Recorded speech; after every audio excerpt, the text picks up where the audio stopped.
Okay, so let me go through with you the steps that, or the adventures that I've had in trying to diagnose what's happening with this AC system, the Mermaid AC. So first thing, be sure and check that your batteries are good in here.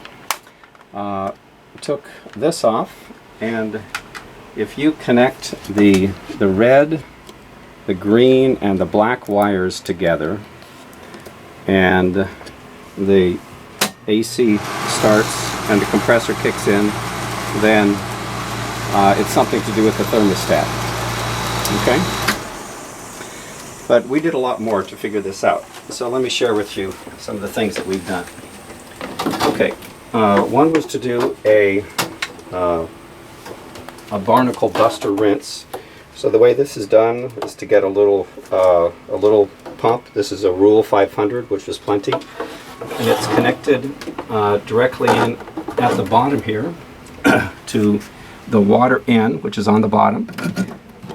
And then the water out here is going to go back into the bucket, not overboard, and circulate this. We ran it for about 8 hours until the water wasn't changing color anymore. The barnacle buster wasn't changing any color anymore.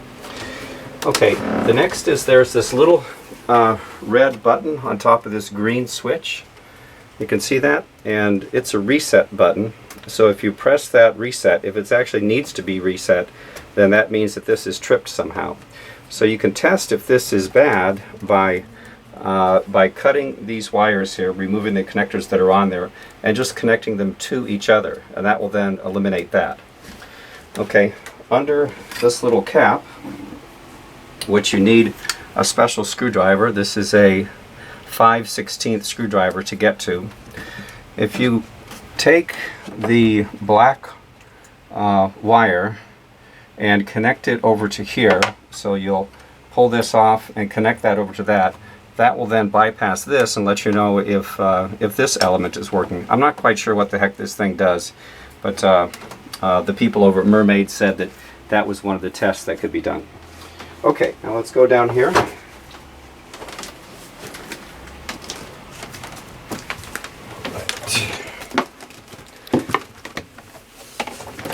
Getting into our beloved lockers.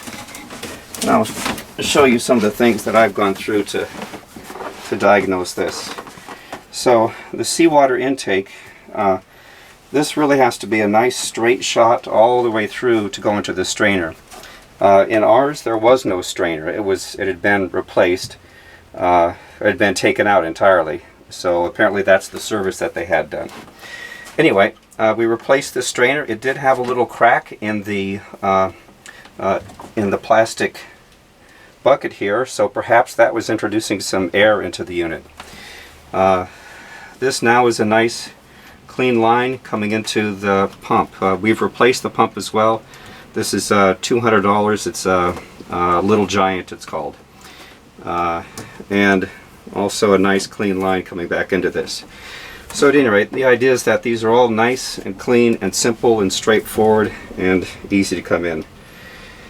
This absolutely has to be below the water line. Previously it was located up here, which was causing an airlock. What do we call it? It needed to be primed. It needed to be primed again. Once we moved it down low enough, it didn't need priming anymore. So be sure that you mount this very low. And also the old pump, if you look at the side of the boat at the water that's coming out of the AC, it needs to be clearing the side of the boat. If it doesn't clear the side of the boat, then this isn't putting enough flow through it. These newer pumps put out much more flow than the old ones. It seems like it's maybe twice as much. And that's as much as I've learned, so thank you.